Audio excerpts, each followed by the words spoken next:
So we just saw Death Proof, great film, and I didn't know Zoe Bell, she does all of her own stunts. What an awesome woman. We get to find out more about her and just chat with her in a special Q&A now, here at the 2013 Florida Film Festival with Orlando Live.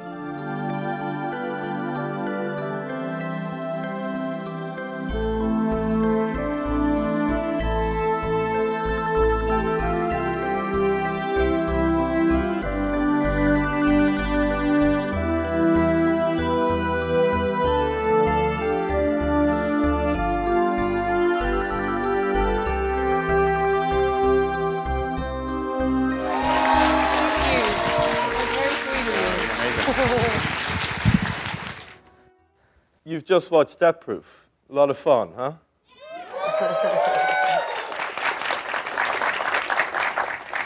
I'm sure a lot of you have a bunch of questions about like how Zoe made it from a small island in New Zealand to be Quentin Tarantino's go-to girl. But there's a documentary called Double Dare that you can get on Netflix and stuff that really explains how Zoe went from Xena Warrior Princess to Kill Bill to Death Proof.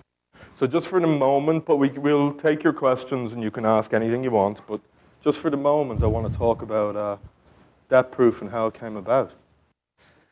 Ooh, I can hear me. Hi guys. Death Proof, that's one of those questions you'd have to ask Quentin, if that possible right now. I think the idea came to him when we were shooting Kill Bill. He kind of would sort of training me as an actor when I was doubling Uma. He would sort of ask me questions like, what are you doing in this shot, Zoe? And I'd say, I'm running up the stairs. He'd say, well, why are you going upstairs? I'm like, to beat up those guys. Well, why are you beating up those guys? Because they're paying me to, is this a trick question? He was like, no, why is the bride going there? And I was like, to kill Oren Ishii. And he was like, yes, but why? I was like, I don't, because she tried to kill my baby and steal my life, and I don't like it. And he was like, yes, thank you. Motivations. I think it started off as a bit of a challenge for him, having me become a character instead of just, go through the motions of the fight, so to speak. And I think somewhere and then Double Dare, definitely he watched it and he decided that I was a character that people enjoyed watching and that he then wanted to put me in a movie. So because he's Quentin Tarantino, he just did. He just wrote me into a movie and then told me about it after it. That's how that. Because he knew you weren't going to say no. What are you going to say? Really? Quentin Tarantino sitting in your living room? You're going to say no? No. So do you think that in some ways, even though Kill Bill was purely a huge one, but was purely a stunt job, do you feel that it was also an acting skill for you? Hindsight. At the time, it didn't. It was just more. It was just an education in how to be better at my job, which now that my job entails acting, it still applies. But at the time, I didn't consider myself an actor, and I didn't consider myself going into acting. So, but it just made me a better stunt person, a better stunt performer. And now you do both, really, quite successfully. Ooh, keeps getting really loud when I put down. So after Death Proof was? Crikey. After Death Proof, I think Angel of Death. Oh, yes, the web series. If anyone ever sees that web series where Zoe plays an assassin. You'll know it. I get a knife in my head. Yes. And so if you've seen it, you know because you've seen me with a knife in my head. Watching Zoe trying to get into the passenger side of a car with a knife sticking out of her head, it's really quite entertaining. That was quite possibly one of the best bloopers of that show was, I'm meant to be semi-conscious and in pain with, I've got a dagger sticking out of my skull. And my partner's meant to be driving and I'm meant to get in and be like, drive, and I keep getting in, it goes doing, I'm like, it keeps bouncing around and, it doesn't hurt like it would if it was a real dagger in your brain, but it certainly doesn't look very serious when it's bouncing around And I find it hard when shit gets funny. I find it hard not to laugh, so I end up being that person who should be dying, and instead I'm rolling around in laughter. So that's... And numerous TV as well. Like, yeah, Zoe was in the iconic show Lost. Very small, thank you. Yeah, it's starting to, I think now... Reading a book upside down. Yep, that's because that's how stunned people read, you see. It's CSI Miami, I did a little piece on Gossip Girl. That's so my kind of show. What did I just do recently? Hawaii Five-0. That's my kind of show because you shoot it in Hawaii. I'd like to go back on that show.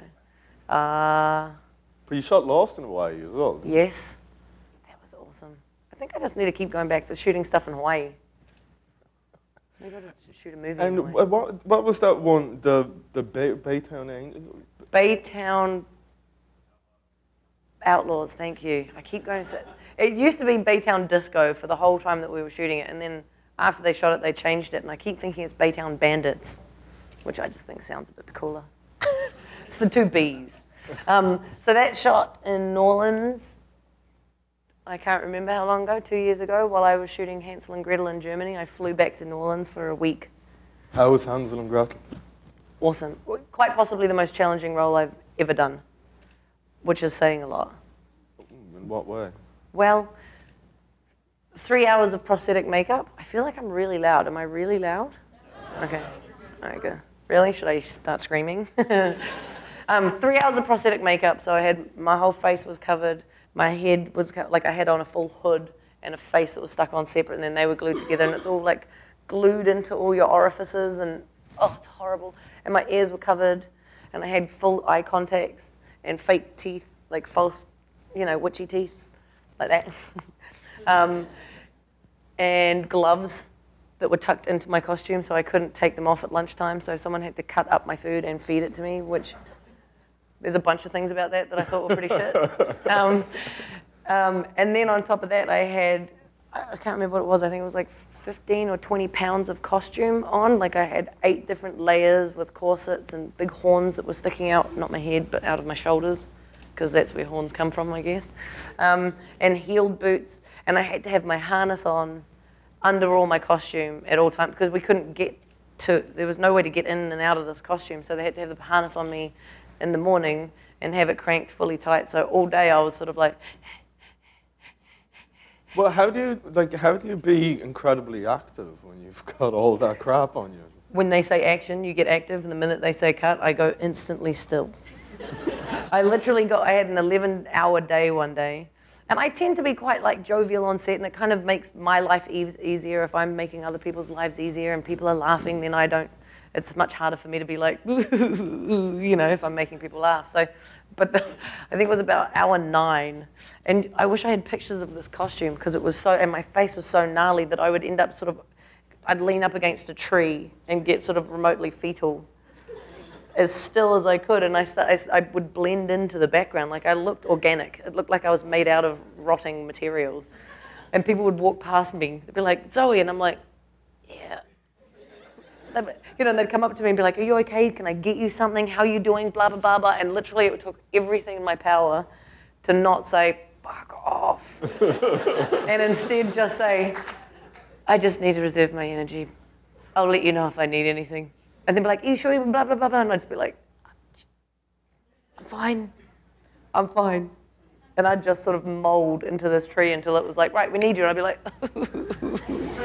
ooh, you know.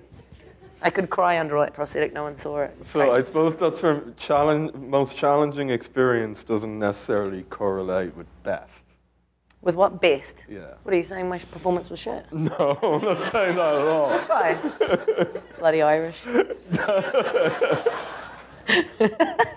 that it probably wasn't the most enjoyable.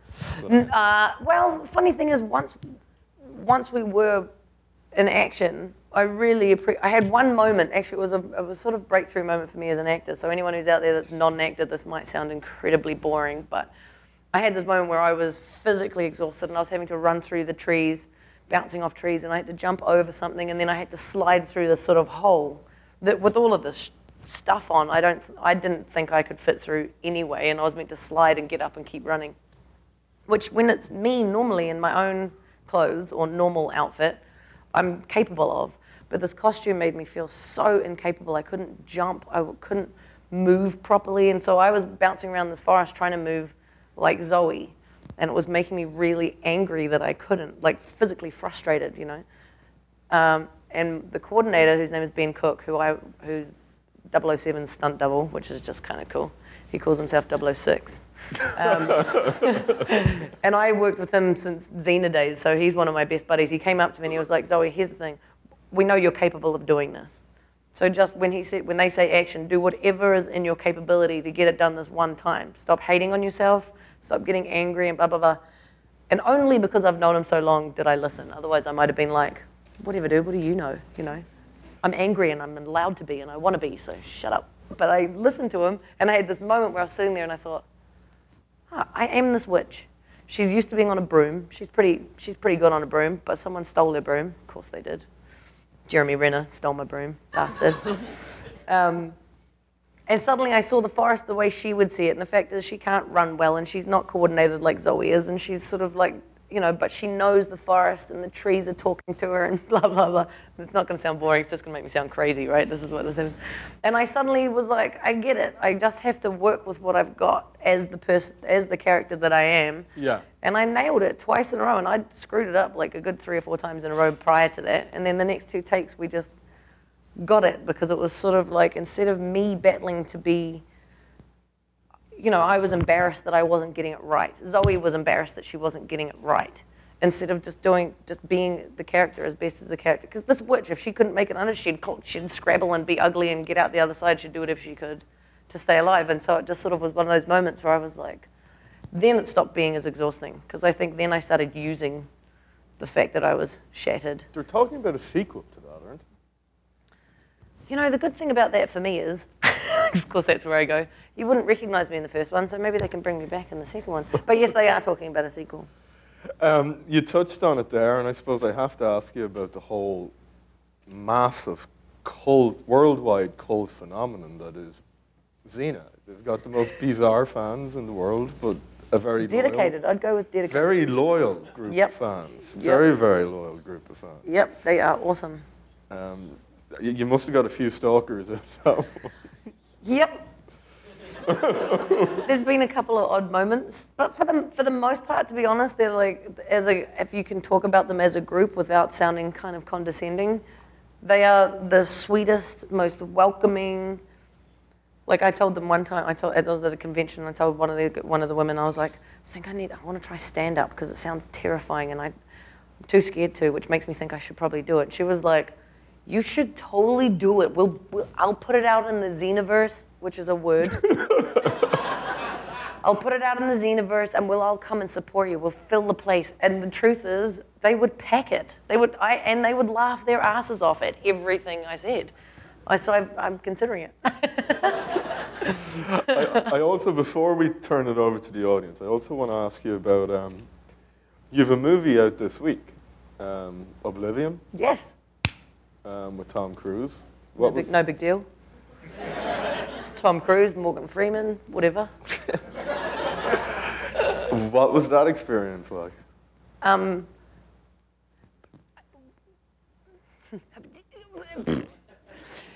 It was awesome and easy and normal and surreal at the same time. Like, it was easy and awesome and normal because everybody on the set, including Tom and Morgan, were incredibly dedicated and just hardworking and sort of approachable, and, you know, there wasn't like this whole don't look at Tom in the eyes bullshit that you hear about.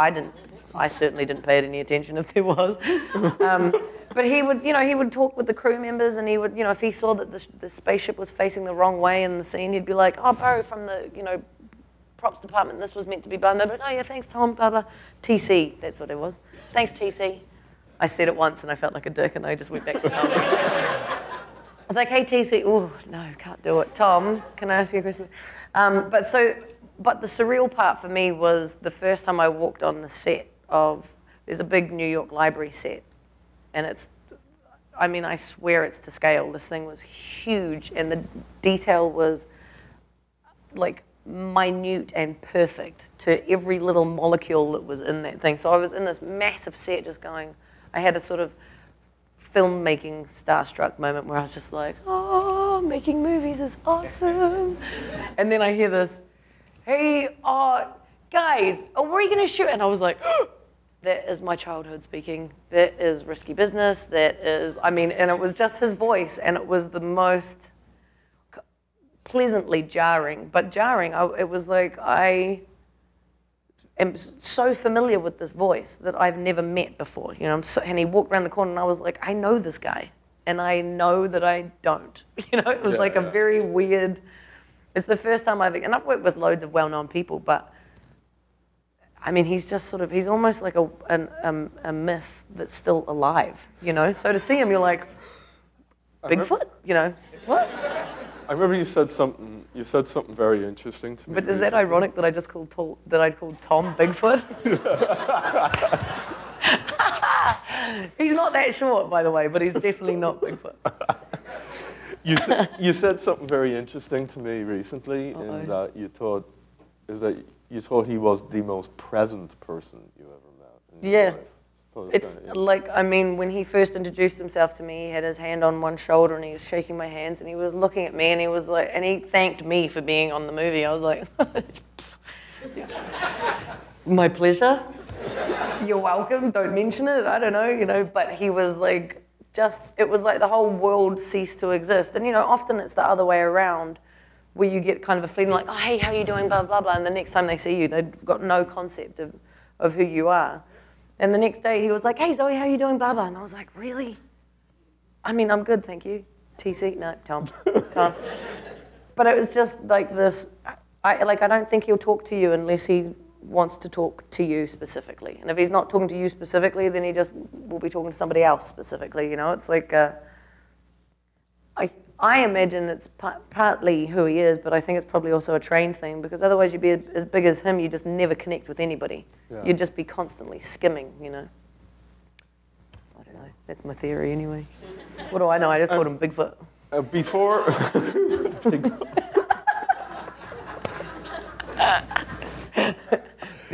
Before we move on to the audience, for those of you that showed up on time, there was a trailer before this movie for a movie called Raised, and it's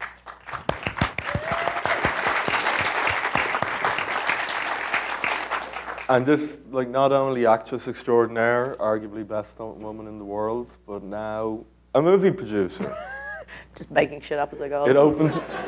It opens next Sunday in Tribeca. Yeah. So you want to tell us about Raised? Yes, I do. What did you think of the trailer? You know what's so silly? It's not like you guys are going to be like, well, it's average. You'd be like, eh. I would love to have seen it on the big screen with the sound. That's what I would love to. It's a movie, it's not for children. We considered selling it to Disney, but we don't reckon that's going to happen. It's basically about this underground society. You don't really find out much about the society, but that sort of runs a tournament once every, I think it's 5 or 10 years. We'll have to figure that out before we do the sequel. Or the prequel, probably. But they kidnap 50 women and hold them in this underground, hideous place and then force them to fight to the death with their bare hands. And so, yeah, don't take the children. And for me, it was sort of, they first asked me to be involved. They wanted to shoot it as like a web series or a short film. And I originally said no. I've discovered that there has to be a couple of different things for me to feel like it's worth me getting involved with the project. Is sort of like either the people are involved are amazing, you know, the director or the cast or whatever, or the script is phenomenal, or the character that I'm going to play is like ridiculously phenomenal, which when it was a short, my character was just in at the end for a split second. You know, or the paycheck's incredibly phenomenal. Any of those things, or a combination thereof. And so I had originally passed on it because it was just a short, and they came back to me and said, it's female action, so we don't want to do it without you. What if you were to be a producer on it? And I suddenly went, oh, yes. I'm totally engaged because I love the idea of having some say and being involved creatively not just with the choreography of the fights, but with the style of the movie. And, you know, when it's female action, I've got some pretty specific ideas of stuff that I have never seen and that I would like to see. You know, it's not to say that I don't like what's out there, but, you know, when you see women fighting in Lycra and push-up bras and heels, who does that? You know what I mean? Like, rolling ankles happens, people. When I fake it, I roll ankles. You know what I mean? Like, if you're doing it for real, it's not going to happen. Anyway, but also I like the idea of it being sort of the visceral feeling of what it would be, what would require require for a woman to want to kill. You know, no offense, but men tend to go, right, I'm going to go to the bar and get drunk and I feel like getting in a fight. Women, not so much. You know, they sort of like want to do their nails and shit. So in order to, but if you fuck with my family or you fuck with my children, excuse my language, it's going to keep happening, get used to it, then I want to kill, you know? So there's that sort of, I just wanted to see some of the realism of that, and I wanted to steer clear of, you know, first fight, wushu, fight, and then second fight, samurai, you know, like it's all these women are athletic but not martial art based, and there's no weapons except for the walls, which is pretty gross at times. But yeah, so there you go, that's my movie, go see it.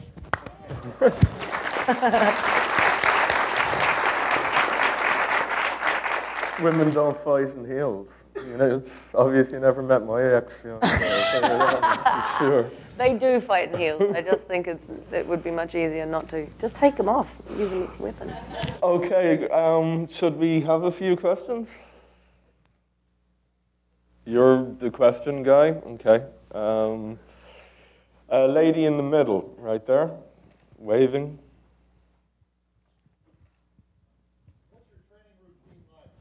Oh. Oh, wow. Sorry, could you hang on 1 second? There was a lady in front of you. Yeah, I know. Hi, I was like, you've got an extraordinarily deep voice. Yeah, I'll stand up. So being in Death Proof, I mean, it was kind of like such a compliment from Quentin because you get to play yourself. Even though you had a script, obviously. Oh, yes. But yes. what was it like to play yourself? So I bet you were like, well, I should be acting, but I'm me. Yeah, I tell you what, the joy, and I think Quentin was complimentary but also smart, is because I wasn't a trained actor, I didn't know the difference. I had no point of reference for acting myself or acting somebody else. And the reality is he wrote the character based on me. I mean, it was my name, my accent, and my career. But the words were his. I mean, Quentin writes dialogue. That's what he does, you know. So. And for the record, I've never ridden around on a car for joy. It's just, nor have I killed a man. So, like, there was definitely aspects. Not yet. Yeah, you be careful.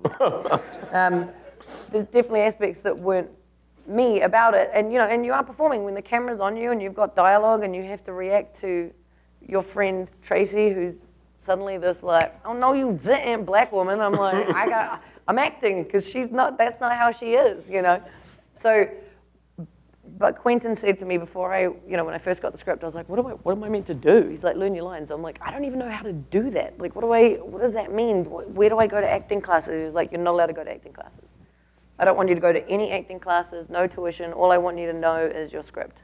So I knew that shit backwards, sideways. I knew everybody's dialogue, because that was all I could do.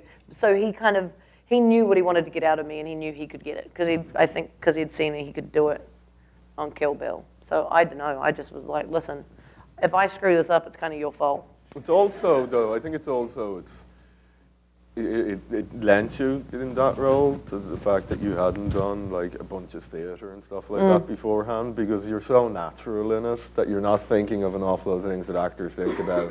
Not thinking about much at all. Like, so it's kind of like, but like now you do, like obviously with the experience you've had since then, but like at the time it was kind of like a genius move by Quentin. Yeah, well, and I think I've tried to carry a lot of that with me, in the sense that I try and kind of have it be that I'm experiencing the situation as that character, but you're always going to get a little. I like when you're watching someone be as natural as possible. That's what appeals to me. Me too. Yeah. And I think that's I don't think I could do it any other way. Like, people are born to be different types of performers, and I don't know that I could be a character actor, you know, suddenly break into like an accent or some shit like that, you know. See, clearly that was terrible. Thanks for your question. What about the gentleman? Can you My training hold up routine. your hand and wait a minute? I heard you. He asked what my training regime was like, which is, I hate that question. Not because you asked it, simply because I don't really have a good answer for it. I used to be a gymnast and a martial artist, so I've always been super athletic in terms of like my lifestyle has always involved hours of training, and I can feel my boyfriend sitting in the couch just going, she's lying. She's so lying to you. Basically where I'm going with it is I think my body has sort of a muscle memory, so once I'm in a routine, I'd like to be dedicated to it. But it's usually if I'm training for a movie or if I'm training for a specific sport or if I'm back in the role of surfing and I'm going twice a day or once a day, and or if I get in the habit of going for a run. But the problem is I'm equally as good at being in the routine of doing absolutely nothing. Which if my boyfriend wasn't here, I don't think I'd be being quite as honest about it. But I do like doing nothing. It's bad. It's bad. But I do like it. And unfortunately for me, I think I trained my body so hard when I was younger, it gets a little bit like I start doing stuff and it goes, oh shit, what, sorry, right, yeah, attention, working out, that's what's happening. I'm like, thank you, good boy, that's it. And then I'll drink a beer. All right, who's next? Anyone over this side? This gentleman against the wall.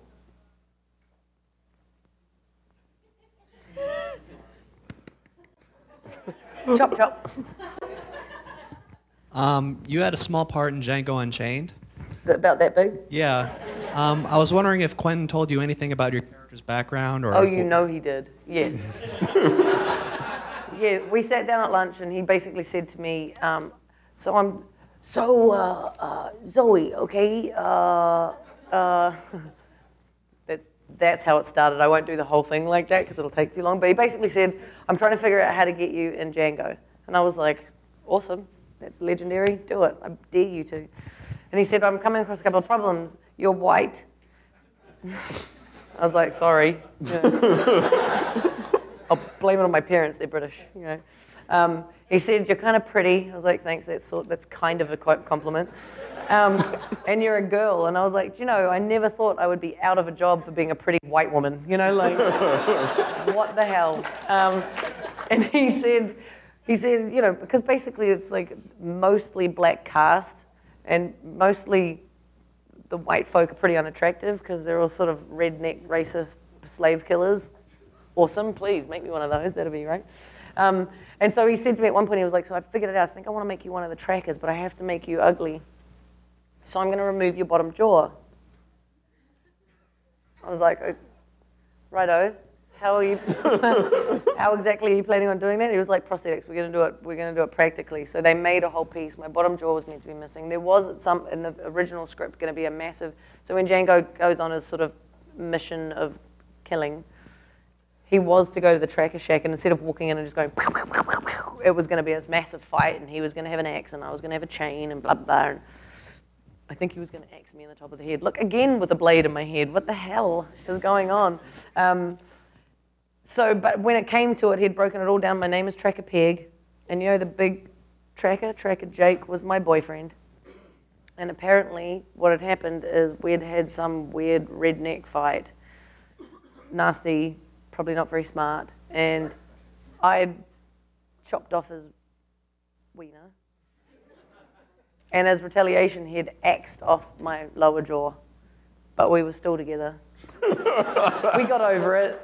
We went to some backward marriage counselling, and You go on Dr. Phil, did you? we went on Dr. Phil. I was like, so in the fight, it was meant to be revealed that I had no jaw, but it was never ever going to be revealed that Jake was my boyfriend or that we had any history at all. But each of the trackers had their own story, and Quentin had thought. I mean, that's just how Quentin rolls. That's how he does it. He's just like, let me tell you the entire history of your character that's going to be in the movie for 7 seconds. And about a square inch of your flesh. And I'm going to give you the whole history, and I want you to consider it while you're doing it. And you know what? I did. I totally was thinking about it the whole time, because that's just, how he does it. Guy in the blue shirt in the middle.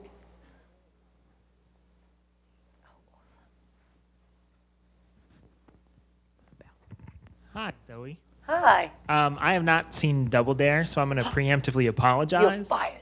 But I was just kind of curious, at what age did you discover that you had an actual skill set and talent for doing what for most people is really stupid shit? Well, the stupid shit I figured out very young. I don't even know if I figured it out. I just did a lot of stupid shit. But I don't know. I did gymnastics. I was always gymnastics always appealed to me. It was like the one sport I would be glued to infatuately. I'm keeping it. I'm gonna start using that one religiously. We'll go with that. So I started doing gymnastics, and I guess, you know, when you're doing gymnastics, you are falling off stuff and flipping and doing stuff that's technically crazy shit, but at the same time, it's all trained and it's contained, and it's, you know, you do a bunch of conditioning. And so, and then I did martial arts because I gave up gymnastics because I got too tall and too old, which is a bummer. When you're 17, you're 16, you're too old. Like, that's depressing. So I started up martial arts, and I just liked throwing my legs around, and then stunt work came up, and it was just sort of a combination of the two. Like, I've never been much a daredevil. Like, I like walking on thin walls, which is stupid because I'm a little bit clumsy, but, and I like being up really high, and I like going really fast. But I don't, it's not like during the weekends I'm like, right, I'm gonna find a cliff to throw myself off of. Like, I prefer being alive, really, you know. But, you know, in terms of realizing I had a skill at it, it's one of those weird things where I don't feel like there ever was a moment where I went, oh shit, I'm good at this. It just was like, I still don't really have that concept, you know? It's more like, I just know when I'm getting a joy out of something, and often I only really like doing shit I'm good at, so that's what that joy is, you know, I guess. When you're doing something that you're not very good at, it can be a really disappointing sort of experience. So that feeling of when you set out to do something and you get it right is the satisfaction I figured out kind of on Xena is, I think, where that started to go, oh, this is something I could spend time doing a lot of. And then I got a paycheck and went, done. Men. Okay, we've time for a few more questions, just briefly. The guy in the green shirt in the middle. That's you, yeah. I think it's blue. Yeah, thank you. It's Irish green. It's not as blue as the guy beside him. True, it's less blue. The guy in the less blue shirt. Now that you've been acting for several years now and you've started producing too, has your view of the industry changed, or have you learned to be more, I guess, more comfortable with various different kinds of positions in it?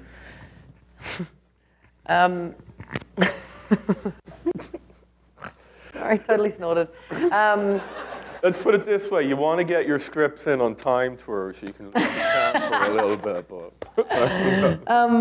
Yes, a couple of things happened. As a producer on a movie, I was present for the casting process, which was really eye-opening to be on the other side of the casting process. So I was sitting on this side of the table while we had actresses and coming in and reading and doing stuff, and became very obvious to me that yes, unfortunately there are some people that come in and they're just kind of shit at their job, which is a bummer for them.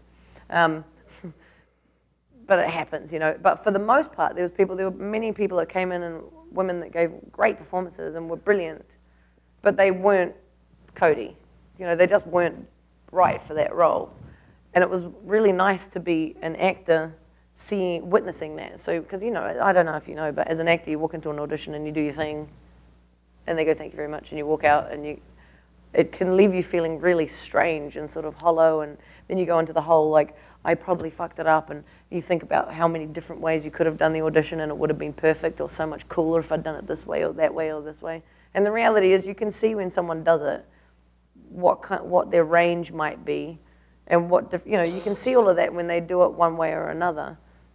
And you kind of get a feeling of whether they feel like that character or not. And it was really nice to go, oh, okay, maybe it's not that every job I haven't got is because I'm crap, you know, because the reality is there's 50 girls going for it. There's only going to be one that's right. It doesn't mean that everyone else is bad, you know. So that's been enjoyable for me. And also being a producer on set, I learned a lot about myself as an actor, weirdly, because I think I felt like I had a little bit more right to speak up and collaborate. And because as a stunt person, basically, I mean, I collaborate with my department, But once I'm on set, I'm a yes sir girl. That's my job, is you tell me what to do and I do it to the best of my ability, even if I think it's a really shit idea. Unless it's going to get me killed, then I'll say something. But as an actor, it was sort of like, the being a producer kind of enabled me to feel comfortable being like, hey, what do you reckon if, you know? And I really enjoyed that part of the process. I want to do it more. Does that answer your question? You're welcome. Let's take a couple from the back of the room. The lady in the red.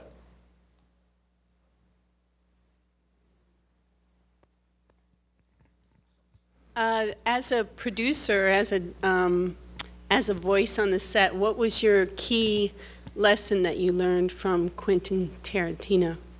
Where are you? Oh, there. Hi. Sorry. You mean now as a producer, what was his voice saying to me? The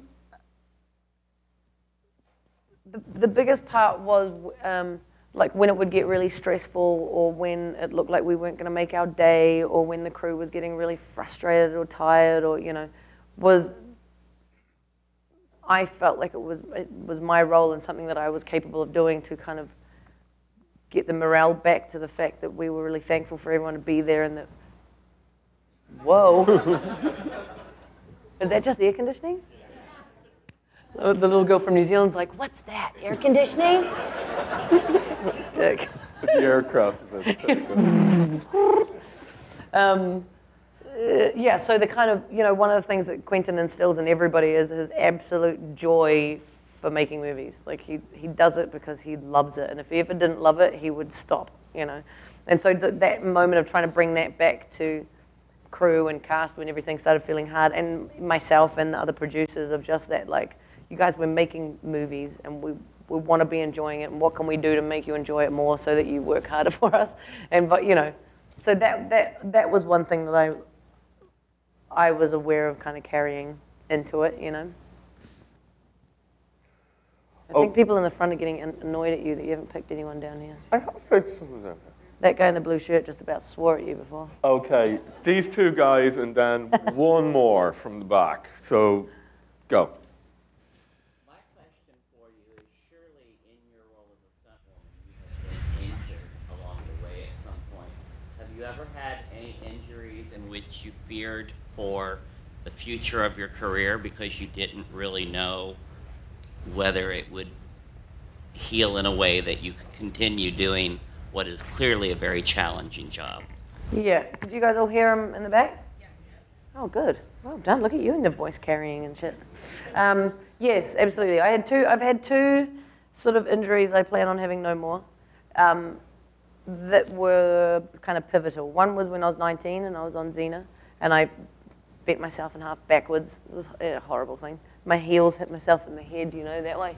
Terrible.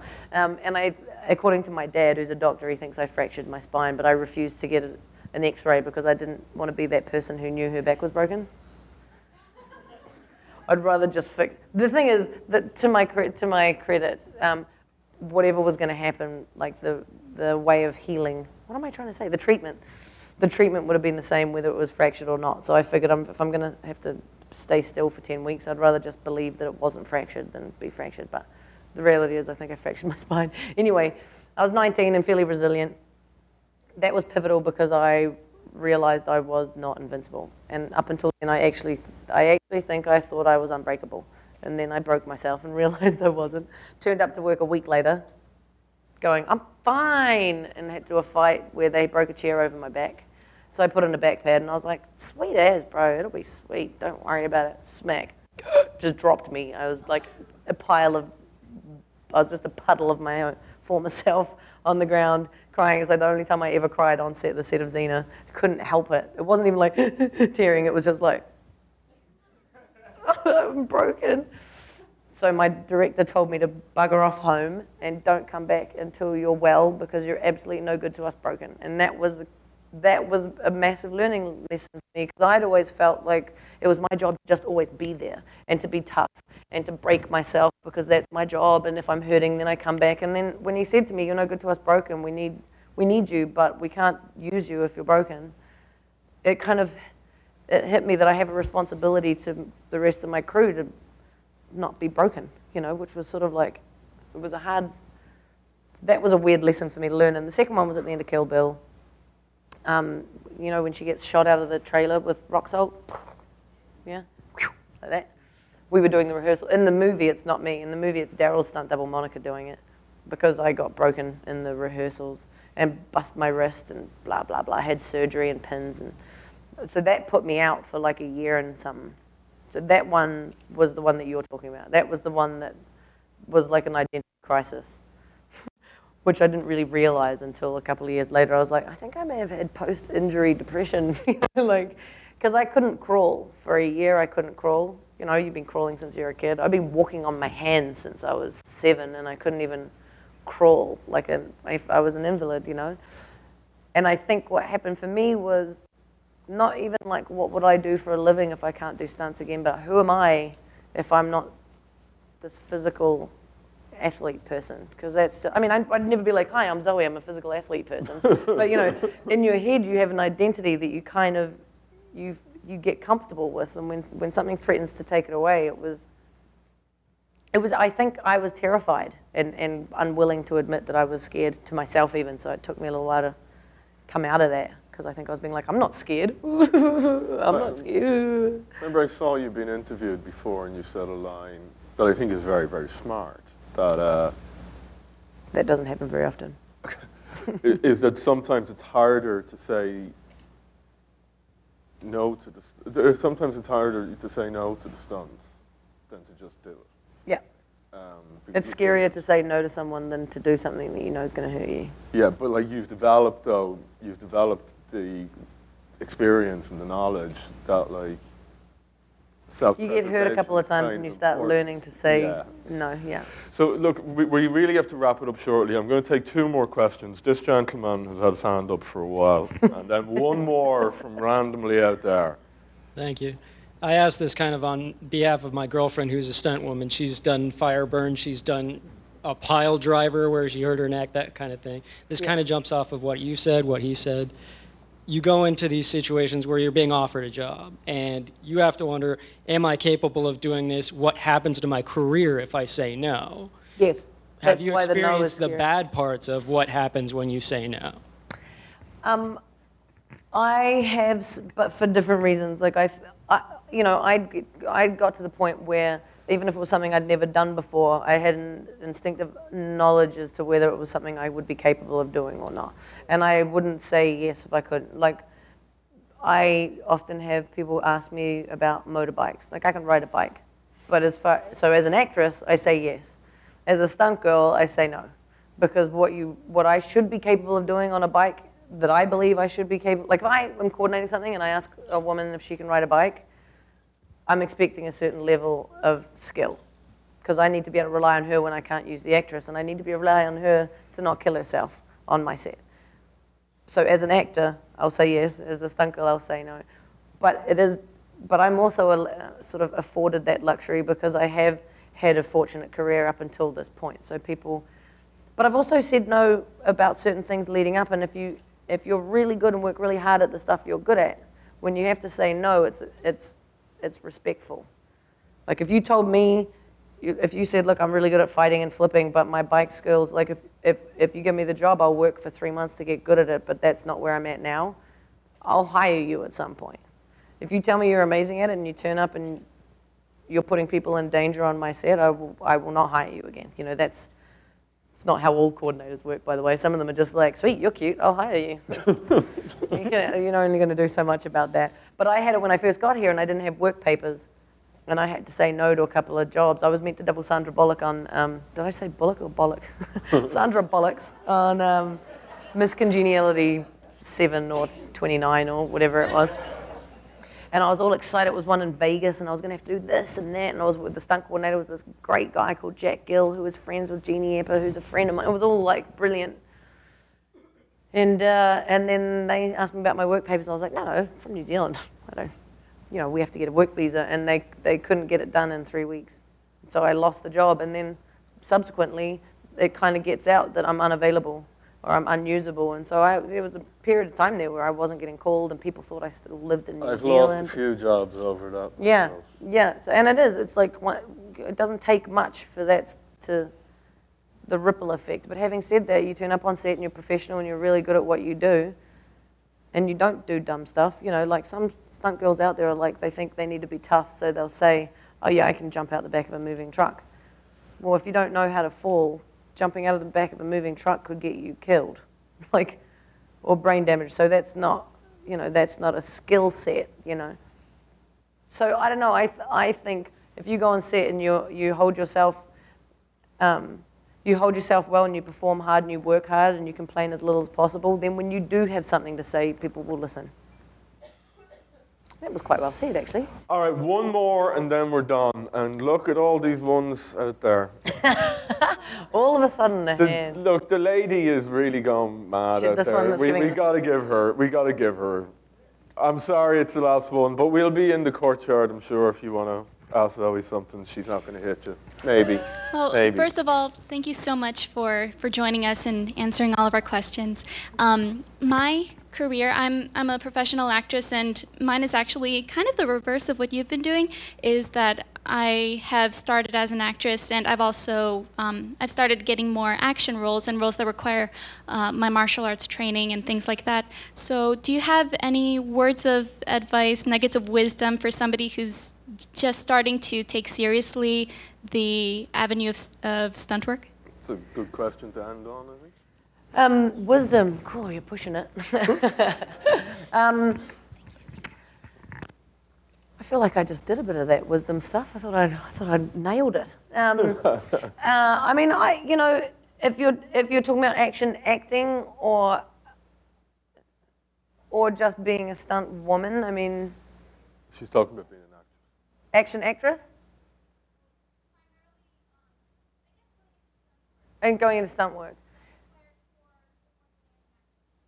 Yeah, I mean, I should be able to sit here and say you should train so you're in peak physical condition every time you get offered a job, but that would just be, yeah, I can't really say that because I can't, but you probably should. I mean, I just think it's that thing of like, if you stay in training